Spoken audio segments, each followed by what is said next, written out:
Halo teman-teman semua, selamat bergabung kembali di channel ini.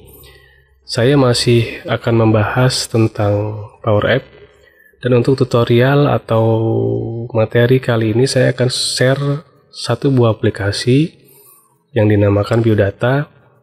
Jadi Biodata ini fungsinya adalah sebagai tempat inputan nama lengkap, kemudian di situ ada fungsi tanggal, ada fungsi drop down untuk jenis kelamin, kemudian ada fungsi drop down untuk provinsi, kabupaten atau kota, kemudian kecamatan dan kelurahan, serta ada fungsi tombol sebagai tempat submit atau simpan apa yang kita proses dan tersimpan di database.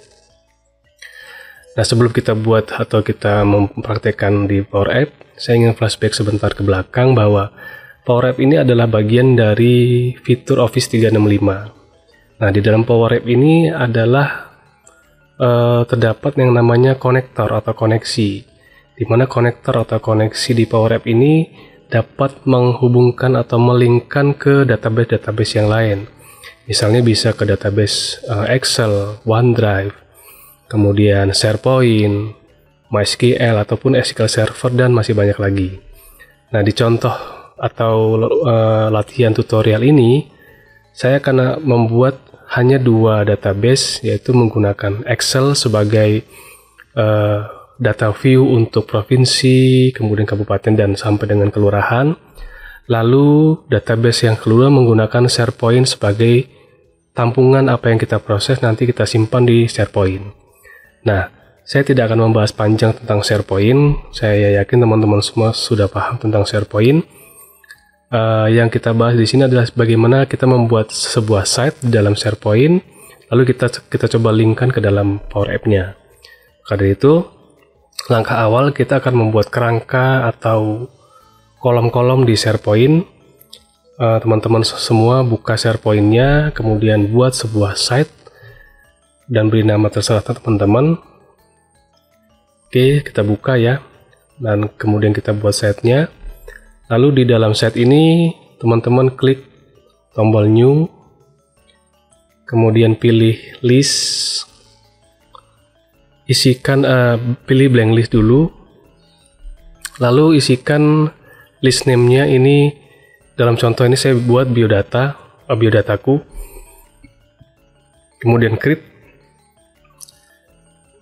lalu ubah title namanya menjadi nama lengkap, kemudian tambahkan kolom date and time untuk tanggal lahir dan formatnya friendly format, kemudian save, tambahkan lagi tempat lahir ini multi, kemudian save, kemudian tambahkan lagi untuk single line-nya jenis kelamin, lalu save, tambahkan lagi multi line untuk alamat tinggal, lalu save, tambahkan lagi single line untuk nomor telepon, kemudian save, dan yang terakhir tambahkan single line untuk alamat email. Nah, kalau sudah jadi seperti ini, teman-teman sebenarnya bisa memanfaatkan fungsi Power App di dalam SharePoint. Anda klik, kemudian create app, maka SharePoint-nya atau aplikasi yang sudah kita buat ini akan terekspor ke Power App dan menjadi sebuah aplikasi yang siap pakai. Tapi saya nggak buat yang simple seperti ini. Saya akan buat dari awal agar teman-teman tahu membuat proses dari awal, membuat misalnya textbook, drop down, dan segala macam sampai dengan jadi, hingga membuat rumus gitu. Nah, maka dari itu teman-teman semua jangan gunakan Power App dulu ya. Itu untuk nanti saja, nggak apa-apa. Nah, kita akan beralih ke Power App-nya dulu. Kita akan buat dari awal. Di lembar Power App-nya, teman-teman buat New App, lalu pilih Canvas, Kemudian pilih tablet layout. Tentukan temanya dulu biarin lebih menarik. Lalu tambahkan label untuk judul. Kita akan buat judul dulu.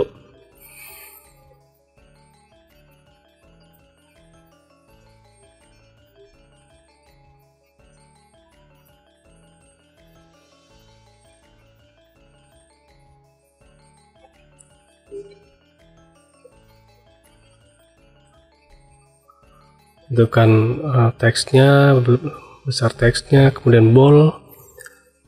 Tentukan juga background.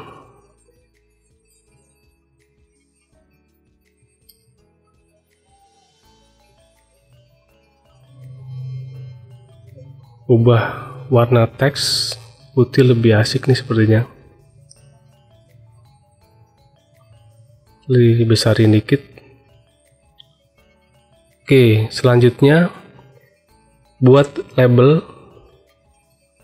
dan beri nama lengkap.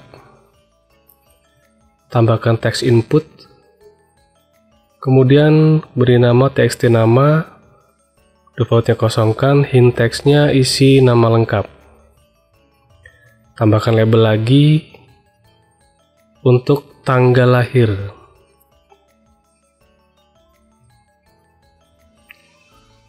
Kita buat date picture fungsinya untuk tanggal.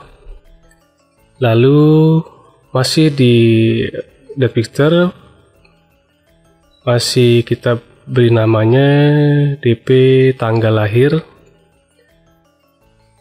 dan masih di tanggal lahir juga di date picture, masuk ke bagian advance. Kemudian masuk ke bagian format. Nah, ubah atau isi rumusnya menjadi seperti itu, seperti contoh. Maka akan berubah seperti yang kita lihat di layar.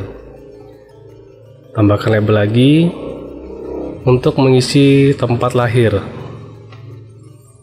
Beri teks input. Beri nama txt tempat lahir. Kemudian tambahkan label lagi. Untuk jenis kelamin, di jenis kelamin saya tambahkan dropdown. Nanti akan kita isi jenis kelaminnya laki-laki dan perempuan, seperti itu. Kita kasih nama dulu dropdownnya. Lalu untuk pengisian rumus, masuk ke properties item, kemudian isikan rumus berikut ini. Oke, selanjutnya tambahkan label lagi untuk nomor telepon. Nah, terus tambahkan teks input dan isikan namanya. Nah, teks input ini kan dia hanya format angka ya. Jadi untuk formatnya kita ubah dari teks menjadi number. Jadi hanya angka saja yang harus terisi. Kemudian isi hint teksnya buat penegasan. Tambahkan label lagi selanjutnya untuk mengisi alamat email.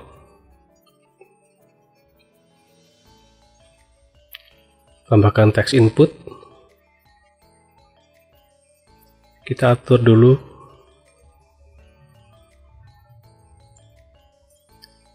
Txt email. Kemudian ubah kosongkan. Nah, di alamat email ini saya akan buat sebuah rumus, di mana rumus ini dimasukkan ke dalam properties field di textbooknya, lalu isikan rumusnya seperti ini. Dimana nantinya ini akan membuat sebuah sebuah warning ya. Kalau penulisannya tidak sesuai, maka akan seperti ini contohnya. Nah, ini kalau sesuai seperti ini. Tapi kalau penulisan email tidak sesuai atau tidak memenuhi karakter penulisan email, misalnya saya akan hapus di sini coba nih ya. Oke, Gmailnya saya hapus misalnya. Nah, maka warnanya akan merah. Ini sebagai kayak penanda bahwa emailnya nggak benar nih gitu kan. Atau accumulate-nya nggak ada. Nah, itu juga nggak akan bisa, jadi hanya merah gitu. Nah, tapi kalau penulisan karakter emailnya benar, maka background merahnya nggak muncul. Nah, makanya fungsi rumus yang saya buat tadi atau yang kita buat tadi itu fungsinya untuk penanda seperti itu. Namun untuk mempertegas, saya akan tambahkan label, kemudian kita tulis penulisan email salah, gitu ya kan.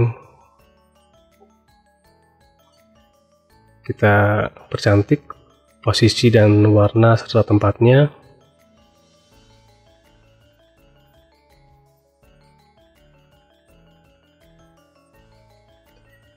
Ini kasih warna merah, bagus nih. Lalu setelah itu saya akan isikan rumusnya untuk menjadi penanda jika karakter email tidak sesuai atau tidak benar, maka akan muncul notifikasi penulisan email tidak benar. Nah, rumusnya itu dibuat kita klik dulu, kemudian dibuat di properties visible, lalu isikan rumusnya berikut ini. Nah, seperti itu ya rumusnya.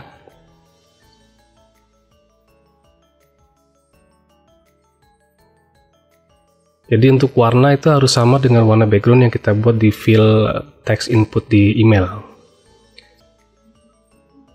Nah, kita coba jalankan. Oke, kita coba ubah ya. Nah, dia akan muncul penulisan email salah gitu.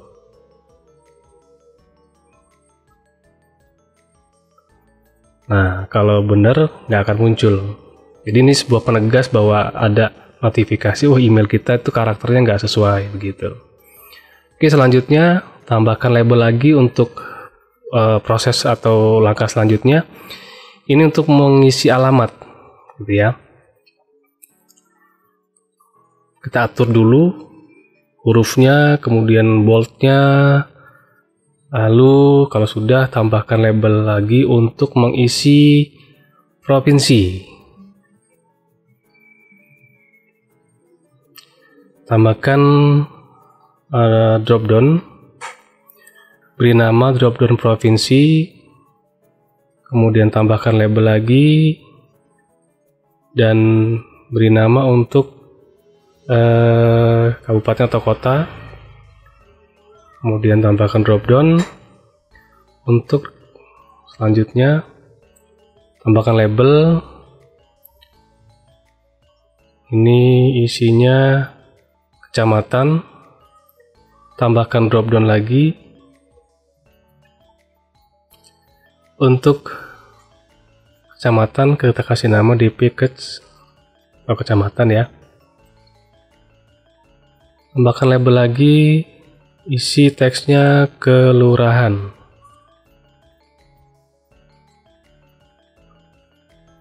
Tambahkan drop down lagi. Nah, ini drop down ini banyak nih kita nih. Kasih nama Depikal gitu. Nah, di drop down ini nanti saya akan membuat atau melingkan 4 buah drop down ini ke dalam Excel, di mana Excel yang dibuat adalah Excel dengan tabel provinsi gitu ya. Tapi saya akan buat provinsinya hanya Jakarta aja. Kalau semua provinsi soalnya banyak banget gitu. Oke, kita buka Excel-nya, teman-teman. Jadi di sini ada Excel sudah saya buat. Di sini ada nama provinsi, kemudian nama kabupaten, kemudian nama kecamatan dan kelurahan. Nah ini ada 4 kolom yang nanti akan fungsinya akan melingkar ke dalam Power App-nya. Nah, kita bikin table name dulu ya. Ini latihan ini sudah kita bahas sebelumnya lah gitu. Jadi sudah bisa mengikuti teman-teman semua. Berikan nama table name-nya DP prop gitu ya. Langkah selanjutnya adalah jangan lupa disimpan, kemudian kita kembali lagi ke Power App-nya, lalu kita akan coba membuat link atau konektor ke dalam Excel-nya. Pertama-tama teman-teman klik data, lalu add data, dan ketikkan Excel, import from Excel, pilih filenya, klik open, akan muncul table name di list dan klik DP drop-nya, kemudian klik connect. Nah, maka table drop DP prop akan masuk ke dalam list di Power App-nya. Langkah selanjutnya adalah kita akan membuat rumus untuk provinsi, menampilkan nama provinsi di dropdown.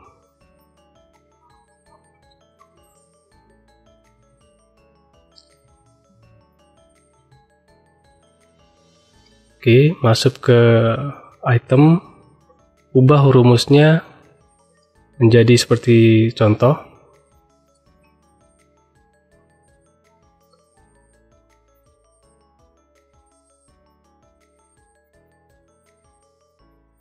Langkah yang kedua juga sama, masuk ke properties item, ubah rumusnya untuk di kabupaten atau kota.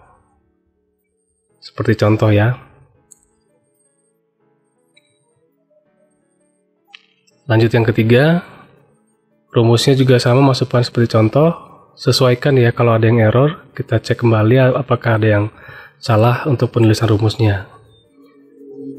Lanjut yang ketiga, rumusnya juga sama seperti itu, kita sesuaikan, cek kembali apakah ada yang keliru. Kalau tidak, coba kita testing ya. Nah, ini DKI Jakarta, pilih Jakarta Pusat, maka Jakarta atau Jakarta Pusat, pilih kecamatannya Gambir, dan segala muncul. Oke, langkah selanjutnya adalah membuat label. Kita akan tambahkan label dengan tulisan jalan, tambahkan teks input, kasih nama, lalu defaultnya kosongkan, hint teksnya kita isi, atur menjadi multi, kemudian tambahkan button, beri nama btn submit, teksnya kita ubah submit,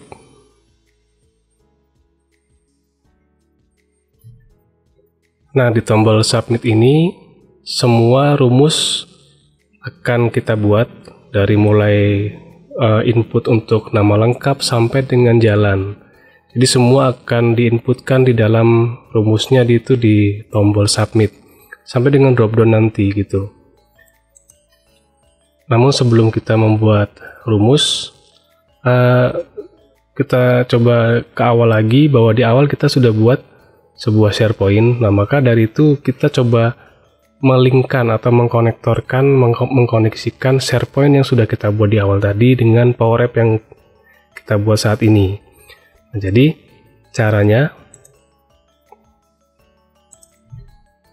klik data, kemudian add data, lalu ketikkan SharePoint,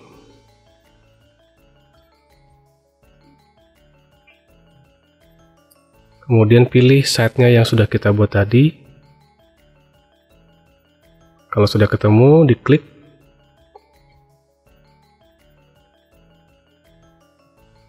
Kemudian listnya kita pilih.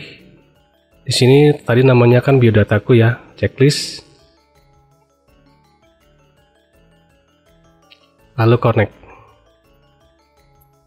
Nah, maka akan muncul di dalam Power App-nya. Langkah selanjutnya membuat rumus di tombol submit. Kemudian propertiesnya on select, lalu isikan rumusnya berikut ini.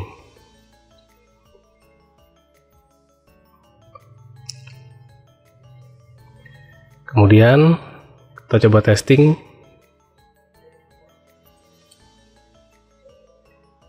Isikan datanya.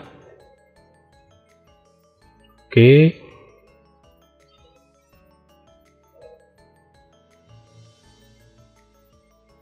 Kita coba isi data sembarang dulu ya.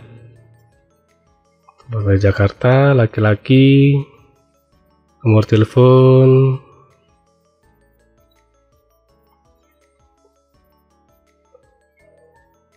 jadi kalau huruf dia itu nomor teleponnya nggak mau ya, hanya angka. Kemudian alamat email. Nah, lalu provinsi, kita coba testing. Kita pilih karena Jakarta, ya Jakarta aja. Kemudian kabupatennya saya akan coba pilih, misalnya kabupaten atau kecamatannya Gambir. Kemudian jalannya tes nomor 55. Lalu klik submit. Setelah Anda klik submit, maka data yang sudah kita input ini otomatis akan tersimpan di SharePoint yang kita buat. Nah, ini ya. Jadi sudah tersimpan. Nah, rumus tadi itu akan menyimpan ke dalam SharePoint ini. Nah, seperti itu. Jadi ada alamat tinggal, itu alamat tinggal masuk ke dalam satu tempat. Jadi di situ ada provinsinya, kabupaten, kota, dan sebagainya. Jadi kalau kita perhatikan rumusnya, jadi kalau teman-teman lihat, rumus untuk alamat tinggal ini menggabungkan kolom alamat tinggal akan diinputkan di situ menjadi satu, ada nama provinsinya, kemudian kabupaten atau kota, kemudian kelurahan, kecamatan, itu semua jadi satu. Maka akan masuk ke dalam satu kolom di SharePoint-nya, yaitu SharePoint alamat tinggal, seperti itu. Oke, baik teman-teman semua, pembuatan aplikasi biodata menggunakan Power App sudah selesai. Semoga tidak ada error dan semoga bermanfaat dan dapat dikembangkan menjadi sebuah aplikasi yang lain untuk di perusahaannya ataupun untuk pribadi, atau juga sebagai tempat hanya menambah wawasan ilmu tentang Office 365 dan khususnya di Power App. Semoga tutorial ini bermanfaat dan nantikan tutorial-tutorial saya selanjutnya, dan terima kasih sudah menyaksikan channel ini.